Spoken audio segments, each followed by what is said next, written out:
Hey everyone, Josh Hawkins here. This is episode 55 of Opening Up the Gospels. In the last couple of episodes, we began to look at the beginning of Jesus' early Galilean ministry.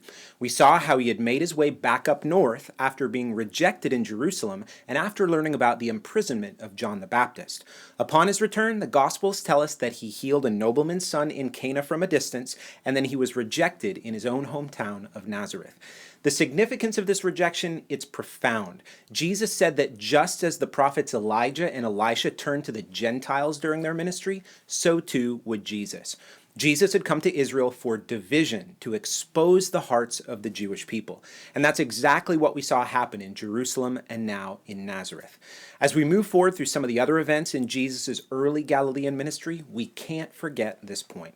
There's a real mission that's going on. He's not just randomly walking around Israel just waiting for the right time to go to the cross. He's looking for a people who would bear the fruits of repentance. And sadly, he's not finding many who were really tender towards God. Well, in this episode, I want to look at the next major event that the Gospels tell us about in the chronology of Jesus' life, and that's the healing at the Pool of Bethesda from John chapter 5. Now, before we go and look there, I want to give you a little bit more context to see how this chronologically fits into the broader narrative of Jesus' life. Remember, Jesus had returned to Galilee, perhaps in the late spring or early summer of 27. A few disciples he had met in Judea had traveled with him up to Galilee, where they were from, and presumably had gone back to their own hometowns and their original jobs. Jesus had not yet given them a formal invitation to discipleship.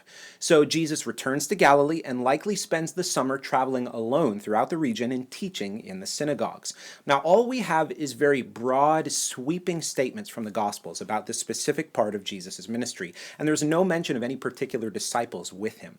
All we have recorded are really the two events in Cana and Nazareth, but surely this must have been a memorable summer in the minds of Jesus and the Galileans.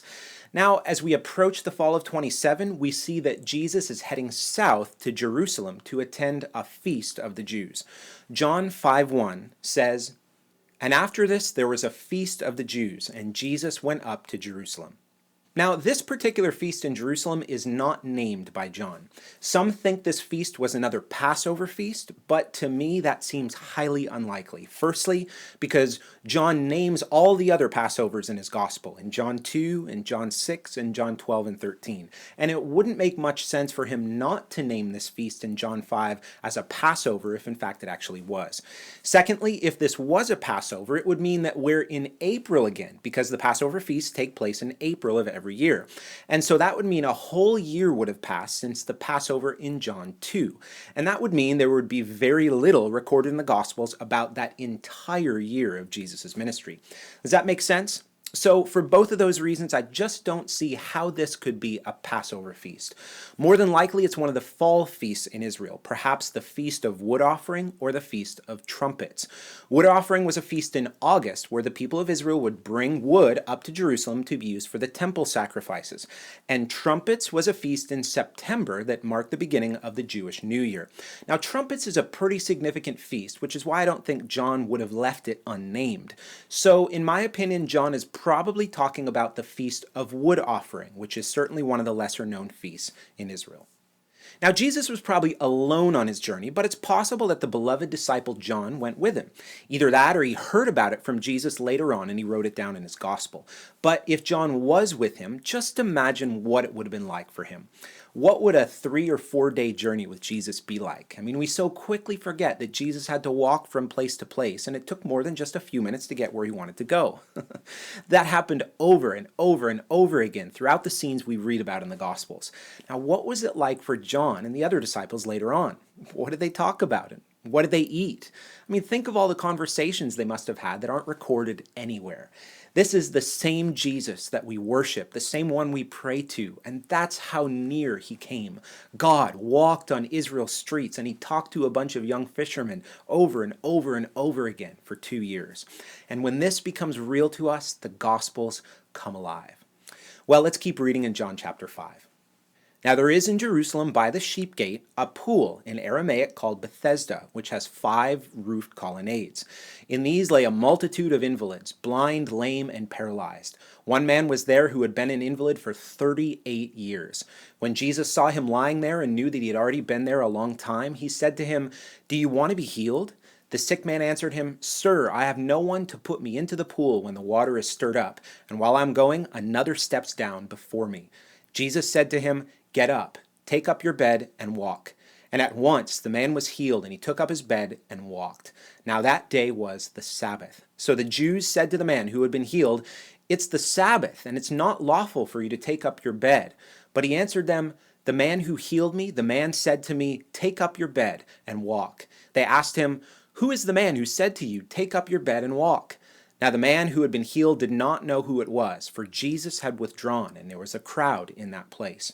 Afterward, Jesus found him in the temple and said to him, "See, you are well. Sin no more, that nothing worse may happen to you." The man went away and told the Jews that it was Jesus who had healed him. And this was why the Jews were persecuting Jesus, because he was doing these things on the Sabbath. So at some point after his arrival in Jerusalem, Jesus goes to the Pool of Bethesda and heals this man on the Sabbath. The pool was located just to the north of the temple complex, outside of the main city wall. Archaeologists have actually found this ancient pool and confirmed its existence as the Bible records it. And it's here where a multitude of sick people would gather, presumably because many had been healed here in the past. Now, John introduces us to a man who had been paralyzed for 38 years. Stop for a second and think about that. Maybe some of you watching this haven't even been alive for 38 years. I mean, I haven't. And still, a smaller number of you actually know what it's like to be paralyzed in some capacity. Now, think about what daily life could have been like for this man. We don't know exactly how he was paralyzed, but it was severe enough for him to not be able to make it to the waters of the pool before anyone else. John said that Jesus knew that this man had been here a long time. Are we talking months, years, decades? Just imagine what it was like to be this man, watching so many others get healed before you, and you're still there. Even though this man had been waiting so long and it never seemed like he'd get the chance to make it to the waters, there really was no better option for him than to take the chance and sit there day after day after day. And it's in this context that Jesus finds this man at the pool and miraculously heals him with a word. Now, don't let the over-familiarity you might have with this story prevent you from standing in awe of what happened. For 38 years, this man has been paralyzed. I mean, surely many of the inhabitants of Jerusalem must have known him and watched him grow older. Maybe some even had pity on him, and probably others just completely ignored him. But now he's up and walking. What did the people think when they saw him?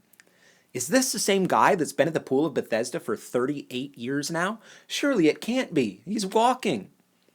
There's just so much to meditate on here, so I'd encourage you to spend some time pondering this scene.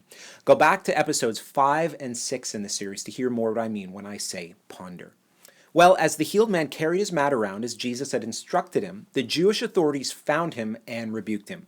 Eventually, they discovered the one who had told him to get up, take his mat, and walk was Jesus. And now this is really significant, and I want to connect this chronologically with the other events in Jerusalem that we've already looked at. If this healing happened in August or so, around the Feast of Wood Offering, it's been less than 6 months since Jesus has confronted the Jewish leadership and the authorities at the Passover by cleansing the temple. Undoubtedly, they remembered Jesus from what he had done back in April, which John chapter 2 records, and that's what we looked at back in episode 49. We have to feel how the cleansing of the temple and Jesus' healing on the Sabbath here in Jerusalem are connected. In both instances, the controversy that stirred up is the issue of authority. Who was Jesus that he would dare do such things? That's the pivotal question that I'll return to in a moment. The other important thing we have to recognize in this scene is that nowhere in the law or in the Old Testament does it say that when you were healed, you weren't allowed to carry your mat on the Sabbath day. Now, this is one of the traditions of the Jews. These traditions were specific regulations that they created, which essentially put a fence around the law to ensure that there was no chance whatsoever that they would break God's commandments. In this case, the specific commandments relating to not doing work on the Sabbath. So Jesus is not violating the law of Moses in any way by healing on the Sabbath or by telling the healed man to pick up his mat and walk. He's violating the traditions of the elders and the Jewish authorities. So do you see what's happening here? The collision is between the Jews' authority and the apparent authority Jesus is exercising over the temple and now over the tradition of the elders. Now imagine if you're a scribe or a Pharisee or one of the Jewish authorities in Jerusalem. Jesus had cleansed the temple at the Passover, and now just a few months later, Jesus is right back in Jerusalem and he's picking a fight again. Jesus answered them, "My Father is working until now, and I am working." This is why the Jews were seeking all the more to kill him, because not only was he breaking the Sabbath, but he was even calling God his own Father, making himself equal with God. Jesus here is exposing still more of his identity to them. Not only is he the unique promised Son of God who will fulfill the promises given to Abraham and David, but he is Yahweh himself. Just as the Sabbath was made for man and not for God, Jesus says that he is working all the time, just as his Father is. The Sabbath was set up for man to worship God, and so Jesus is exposing the condition of their hearts for the sake of mercy. But it was to no avail, and they grew even harder in their hearts and in their resolve to kill him. Well, we're out of time for this episode, but come back next time as I continue to walk through the events of Jesus' early Galilean ministry. If you missed any of the past episodes, you can check them all out on my website, www.joshuahawkins.com/gospels. God bless, and see you next time.